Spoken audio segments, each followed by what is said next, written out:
Duket që për bletarin këtë vit është një sezon i mbar për shkak të kushteve optimale atmosferike gjatë periudhës së lulëzimit të luleve.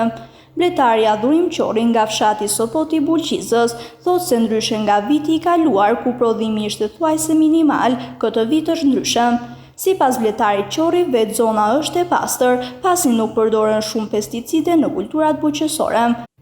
Prodhimi i mjaltit për bletarin Adhurim Qori nuk mbetet pashitur sepse klientët e kanë rezervuar disa muaj më parë. Ai e ka vendosur bletën afër banesës dhe nuk e ka shëtitëse si disa bletarë të tjerë që e dërgojnë në zona të ndryshme për të mbledhur nektar. Merremi me bletet i kena bio, prodhojmë mjaltin bio. Kemi prodhim të mirë më mirë nga vjet. Mjaltin e shesim nëpër njerëzit tanë, që na e marrin tek shtëpia. Në vitin e kaluar janë shumë më mirë. Në vitin e kaluar. Jo, nuk s'përkasin shumë në fshatin tonë, vetëm 2 veta janë. Kjo është mjalti origjinal dhe bio.